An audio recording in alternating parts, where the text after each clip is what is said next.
The Buffalo Bills took command in week 3, knocking off the Washington Commanders 37-3. We're breaking down the win today on Locked On Bills. You are Locked On Bills, your daily Buffalo Bills podcast. Part of the Locked On Podcast Network, your team every day.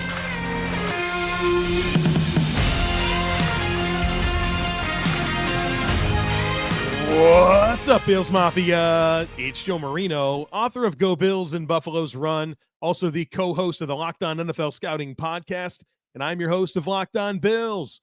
Want to thank you for making Locked On Bills your first listen every day, and a big welcome and shout out to our everydayers. You know who you are. Those of you who never miss a single episode, I appreciate y'all being here very, very much. I'd also like to invite you to subscribe or follow for free on YouTube or wherever you listen to podcasts. We're part of the Locked On Podcast Network, your team every day. Today's episode is brought to you by LinkedIn.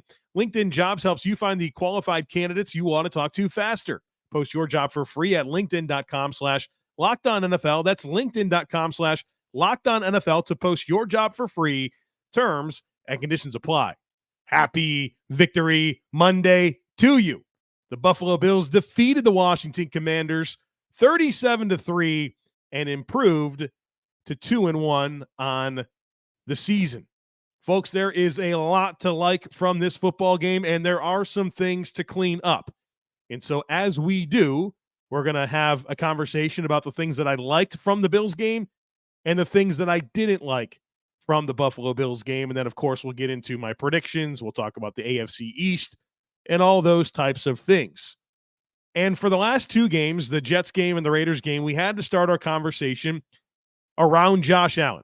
Not the case today. We got to start our conversation around this Buffalo Bills defense. A dominant performance on the road in Washington, holding the Commanders to just 3 points, 15 first downs. Washington was only 1 of 10 on third and fourth downs. They only gained 230 total yards in the game. The Bills defense forced 5 turnovers, collected 9 sacks, 15 quarterback hits, 10 tackles for loss, 4 interceptions. The defense had a day. And it has been really fun through 3 games watching this defense operate under Sean McDermot. These guys are making plays. They're playing fast, they're playing physical, and they are making plays. And, of course, I'm a big believer that defense starts up front, and the defensive line balled out. They pressured Sam Howell on 27 of 39 dropbacks, according to Next Gen Stats, which is 69.2% of his dropbacks. And everybody was getting in on the action. Leonard Floyd, 2 sacks, 5 pressures. Ed Oliver, 1.5 sacks, 7 pressures. That contract extension looking pretty doggone good so far. Greg Rousseau with a sack and 5 pressures. A.J. Epinesa with a sack, an interception, a defensive touchdown, and 5 pressures. How fun was that play? Kind of like the one Greg Rousseau made against Kansas City a couple of years ago. Except for this one, he took it to the house. Shaq Lawson, 6 pressures. The Bills D-line balled out. Daquon Jones, he had a sack and a half in this game.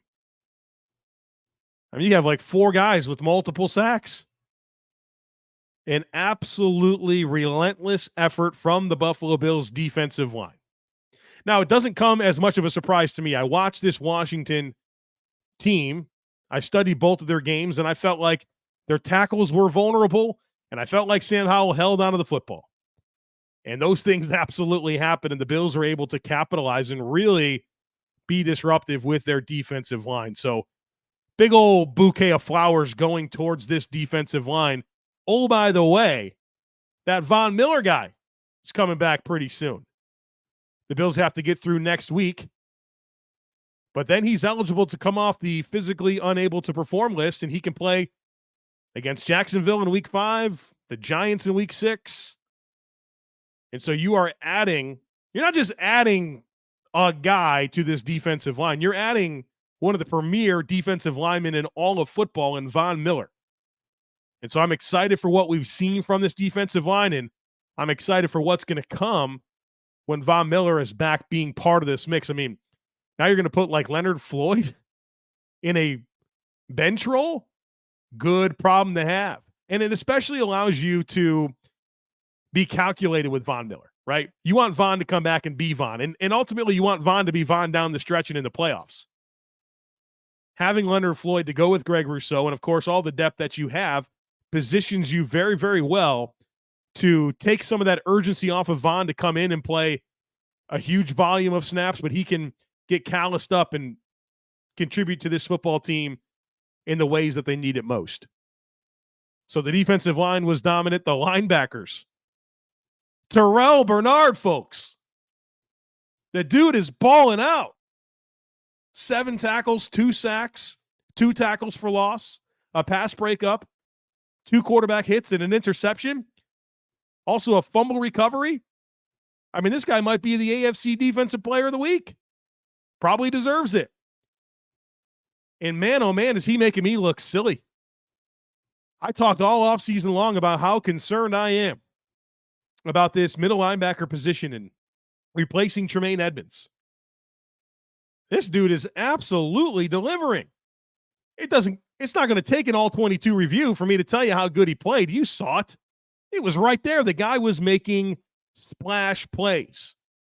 And you pair this guy with Matt Milano, and you got a couple of playmakers at linebacker.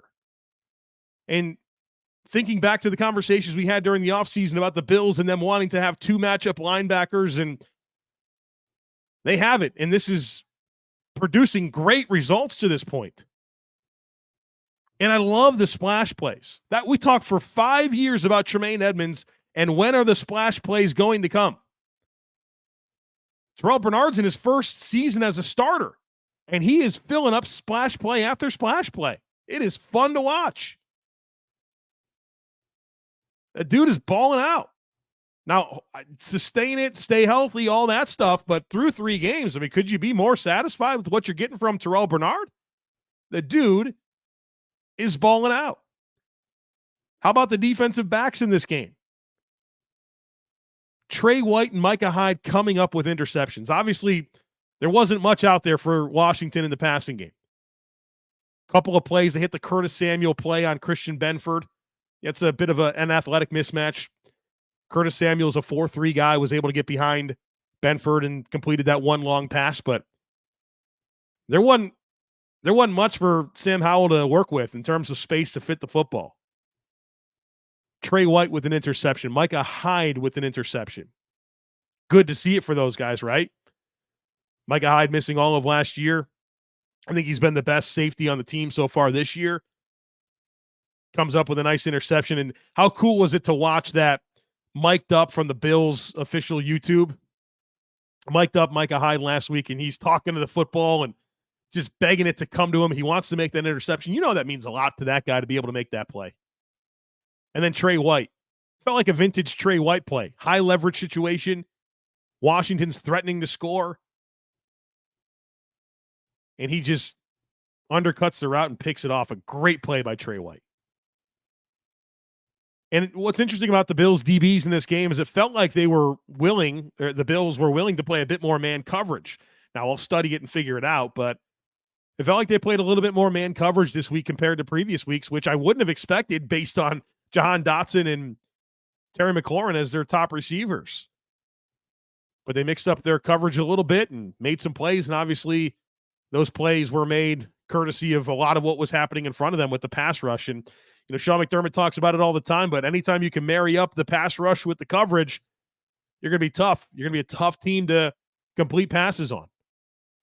And so we had to start this conversation with the Bills defense. A dominant day, splash plays, turnovers, sacks, whatever you like about defense, you got it in this football game. And so we had to give Sean McDermott and his unit a whole bunch of love here to start our conversation.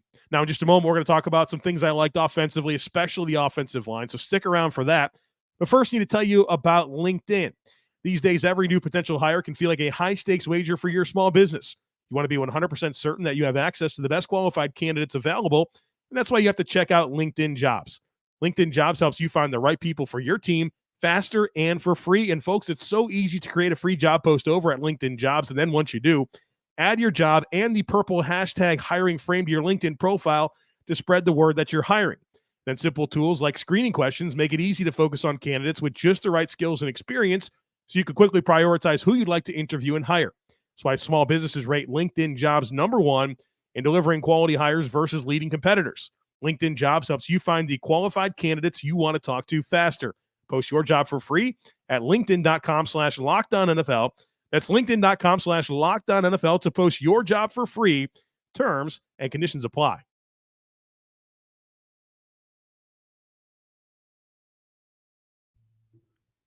All right, so let's shift our focus to things that I liked about the Bills' offense in this game. And we have to start that conversation with the offensive line. Josh Allen was not sacked. He was hit one time in 35 dropbacks. Jonathan Allen, Deron Payne, Chase Young, Montez Sweat, the 4 first-rounders combined for 1 quarterback hit and 0 sacks. Now remember, Washington had 10 sacks in 2 games entering week 3, and the Bills held them at bay. And that was one of my biggest keys was you got to win the protection battle up front. And this wasn't like the Raiders where it was Max Crosby and then nothing. This was 4 guys that can play. And you can only do so much in terms of helping because you have 4 legitimate options. But the Bills' pass protection, the offensive line met the moment for sure. Josh Allen was pretty comfortable back there. I thought Ken Dorsey, and Aaron Cromer once again had the right plan in terms of protection schemes, and the guys won one-on-one battles. So you love the pass protection. Like I said, Josh Allen's comfortable back there. And oh, by the way, the Bills averaged over 5 yards per carry running the football once again. And so you feel pretty good about this offensive line right now. And 2 of the major questions going into this season were middle linebacker and offensive line. So far, so good, right? So far, so good. Really good day for this offensive line. Really good day for Stefon Diggs, Bills wide receiver 1. 8 catches, 111 yards.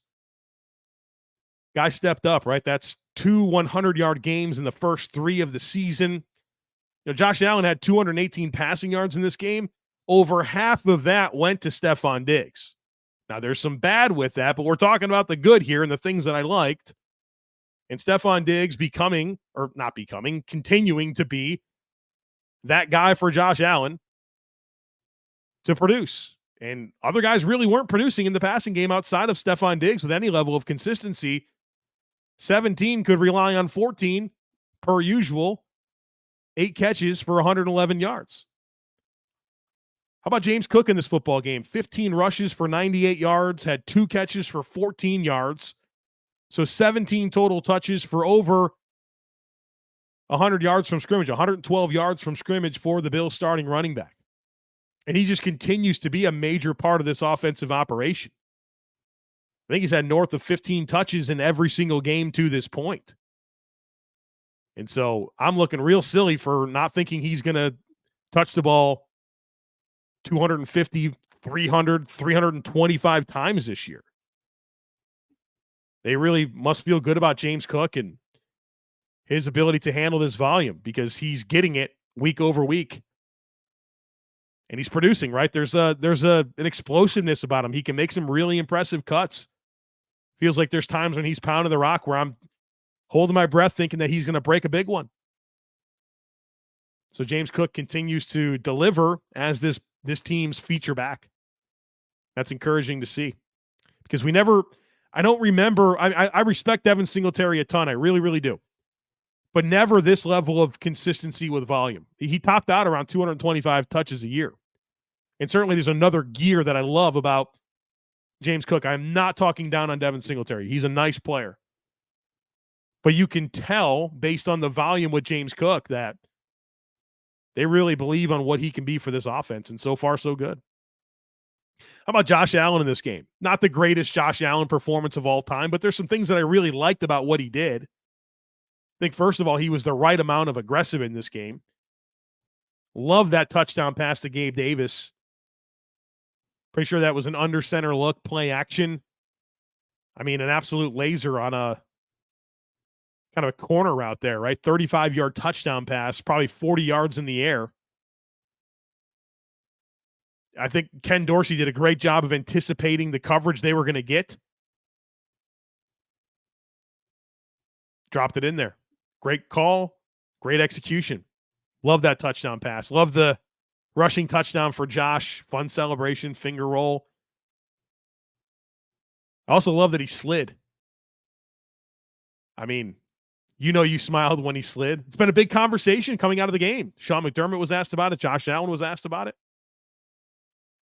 He made some smart choices.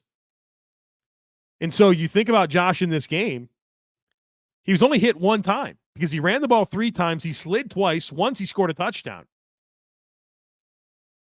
And so Josh Allen comes out of this game without taking a bunch of hits and not really dealing with much contact at all. You love that.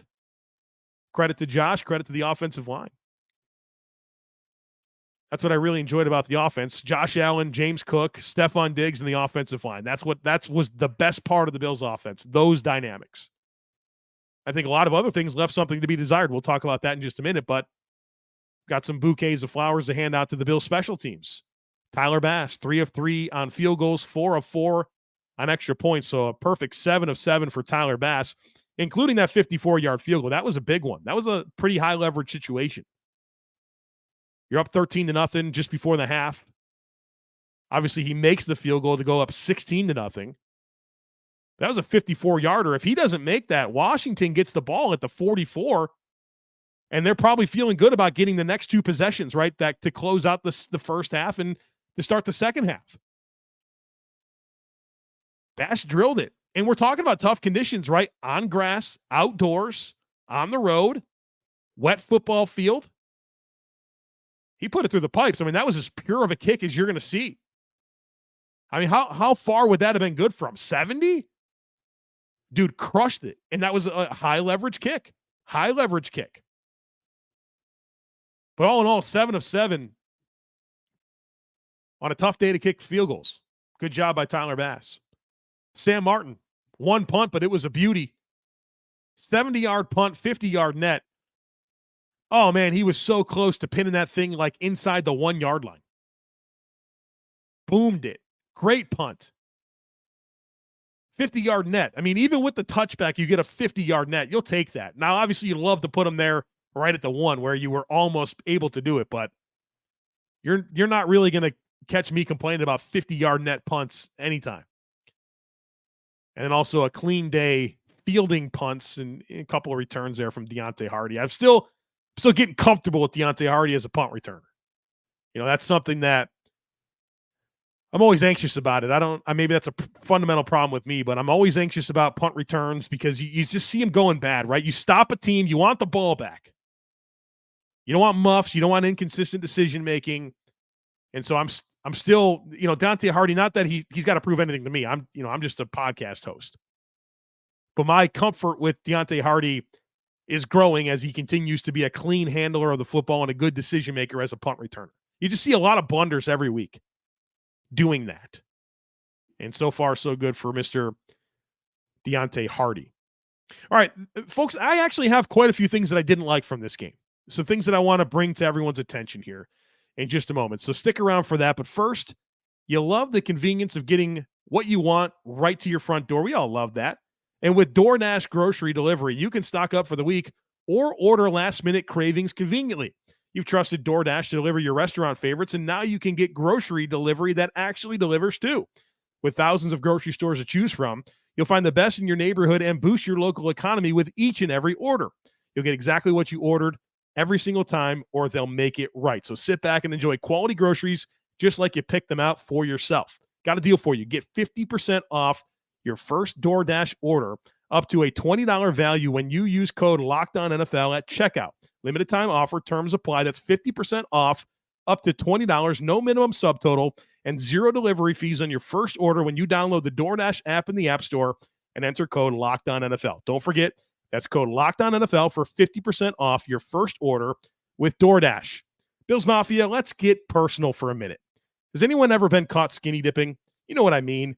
When you dip your tortilla chip just barely enough to get a dab of salsa on it, it's okay. We've all been there before. And sometimes it's not your fault. Most tortilla chips, they can't even handle a chunky dip without breaking right in half. But those days are over. It's time to say goodbye to skinny dipping and hello to chunky dunking, because Zach's Mighty Tortilla Chips are literally made to dip. They're strong and sturdy enough to handle the heftiest dips of guac, all 7 layers of a dip, and every last chunk in that salsa. So say goodbye to skinny dipping and hello to chunky dunking with Zach's Mighty Tortilla Chips, available at Wegmans in the chip aisle. Zach's Mighty Tortilla Chips, equipped to dip.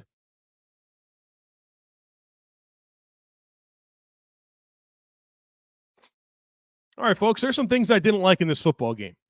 And I'll start with this and then I'll build on it. This was a 2-score game until 10 minutes and 37 seconds left in the fourth quarter. Despite all the things I just talked about with Diggs and pass protection, the offensive line, James Cook, all the turnovers, all the sacks, good special teams play, it was a 2-score game until 10 minutes and 37 seconds left in the fourth quarter. And I think what that really came back to was some missed opportunities on offense. The Bills should have had a lot more points in this game. Not that I'm going to complain about a 37-3 win. But I do want to point out some bad sequences and some missed opportunities. Let's start with the very first series of the game. Felt like Dawson Knox had a chance on a touchdown reception. 1st and 10 from the 19. Josh throws a seed over the middle of the field. And Dawson Knox couldn't haul it in. I know that he had a hand in his face. You'd like to see him make the play, and the Bills have to settle for a field goal on that opening possession. On the field goal drive to go up 13-0. Obviously, we love Tyler Bass putting it through the pipes and going up 13-0, but that series fell off the rails courtesy of, number one, a ghost tripping penalty on Dalton Kincaid. They showed the replay. I saw nothing that resembled a trip. So that puts you in a 1st and 20. And then there's a false start, so it's 1st and 25. Eventually, it gets down to 3rd and 12, and you throw that pass to the flats to Stefon Diggs for -4 yards. I think that the Bills were expecting a pressure look, which I understand, right? It's a situation where you're right on the cusp of field goal range. You want to try to get a negative play there to, push them back even further and make them think about punting, all that type of stuff. I understand why you would think you would get a pressure look, but you didn't. And you wind up throwing a goofy pass to Stefon Diggs for -4 yards, and you settle for a 54-yard field goal attempt. When you were humming on that drive. And you stalled out there. You couldn't kind of get out of that situation where you were behind the sticks. And again, I think 1st and 2nd down production in this game was generally pretty poor. It put the Bills in some tough 3rd downs. Still a pretty productive day, but I think 1st and 2nd downs have got to be better to give this team more manageable 3rd down situations. So those are 2 missed opportunities on offense. How about the first possession of the second half for the Bills on offense? Now, they start at the 1-yard line, courtesy of Tre'Davious White intercepting that pass. And you rip off some nice plays. You get 50 yards on 4 plays. All of a sudden, it's 1st and 10 from the 50 after starting at your 1. And then Gabe Davis drops that pass. I mean, right on him, drops the pass. Then you get a holding penalty on the next snap to bring it to 2nd and 20. You throw an incomplete pass on 2nd and 20. It's 3rd and 20 from the 50. And that's when Josh Allen's interception comes. And you can live with that interception, right? Because it's a 3rd and long. You feel like you got a decent look with Gabe Davis down the sideline. But you throw a pick there in a situation where if your number 2 receiver and Gabe Davis can catch a routine pass there, that's not how that series ends. And so to me, that was just a missed opportunity. I hate to see the pick for Josh Allen. It's one that you can live with in that situation. But whether it was Gabe not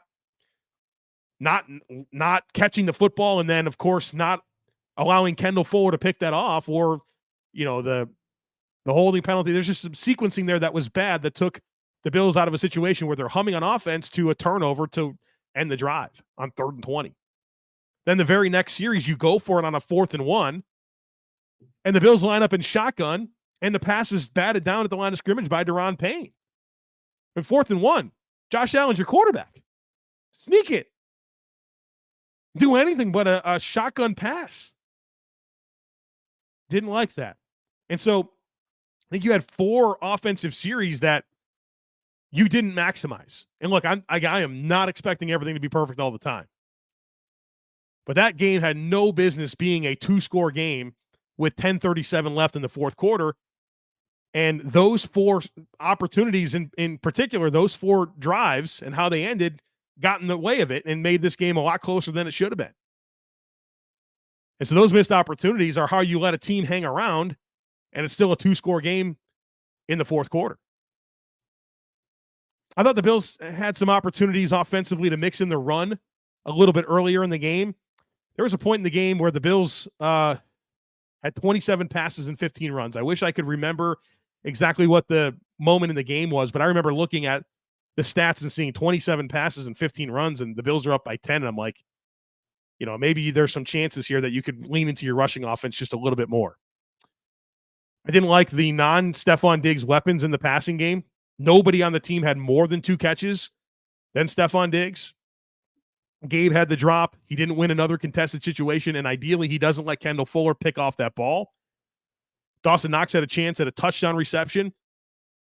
There just wasn't anyone else that really got going outside of Stefon Diggs. And that's probably going to be something that I take a close look at on the All-22 review. And kind of building on that, but singling out a player, I have not loved the Deontay Hardy role and the contributions that he's made to this offense. I mean, I kind of miss Isaiah McKenzie right now.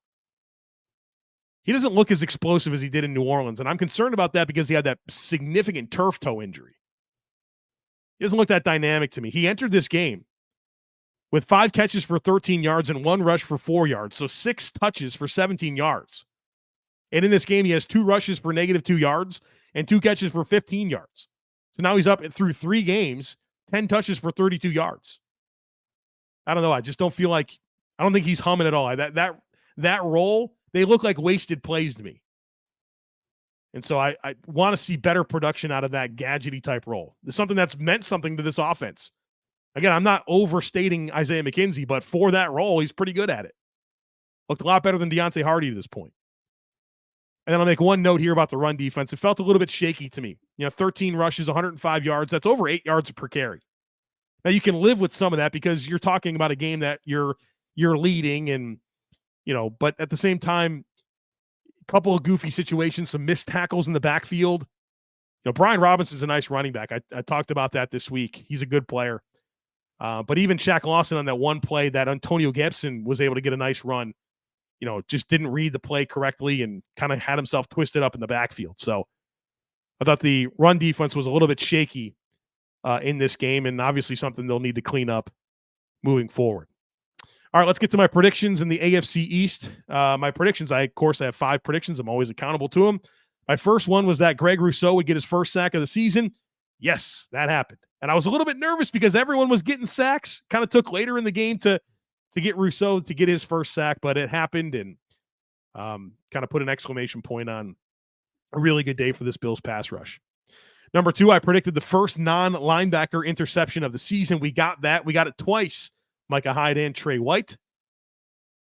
Now, the next 2 I didn't get. Dalton Kincaid's first NFL touchdown. That didn't happen. And it looked like early on, Dalton Kincaid was going to be a part of this game plan, but tight ends in general just didn't get going. Really, like I talked about already, nobody besides Stefon Diggs got going offensively in the passing game. And then I predicted Deontay Hardy to have 40 or more yards from scrimmage. That didn't happen. What do you have, 15? I was just kind of hopeful that would take off this week, and it just doesn't look like it's going to it yet. Hopefully it does. I don't know. Deontay Hardy's looking very ordinary to me. And then I did predict a Bills win, so that happened. I go 3 for 5 this week. As for the AFC East, the Miami Dolphins, they're 3-0. They beat the Denver Broncos 70-20. 70-20. And so, obviously, a big win for them. They get to 3-0. The Bills obviously beat the Commanders. They're now 2-1. And the New England Patriots improved to 1-2 after beating the Jets 15-10. And of course, that means the Jets fall to 1-2. So the Bills in second for the AFC East. Next up for this podcast is the All-22 review and then herd mentality. Next up for the Buffalo Bills, you may have heard about this, a home date against those Miami Dolphins who just scored 70 points against the Denver Broncos. So the Bills defense has been humming, right? They've given up 13 points in the last 8 quarters. Big task ahead of the Miami Dolphins. And so once we get through the All-22 review and herd mentality, we're going to focus the rest of the week on the Dolphins with, of course, our crossover Thursday discussion with Kyle Krabs of Locked On Dolphins, my full primer, and then whatever I have in store for Saturday. I have something cooked up that I'm pretty excited about. Yeah, so don't miss anything this week. Make sure that you're subscribed. Make sure you enjoy your victory Monday. Big win, 37-3. Commanders were feeling themselves a little bit. 2-0, couple of come-from-behind wins, resilient football teams. You hear the Commanders fans saying, we're going to make a statement to the NFL. We're going to show that we can hang with anybody. We're going to show that we're a different football team. The Bills are going to be looking ahead to Miami. That ain't what happened. The Buffalo Bills took command at their place, 37-3. All right, folks, I'm done. Make sure that you take a second to rate, review, share, and subscribe to the podcast. Enjoy your Victory Monday. Go Bills. And I look forward to catching up with you again tomorrow.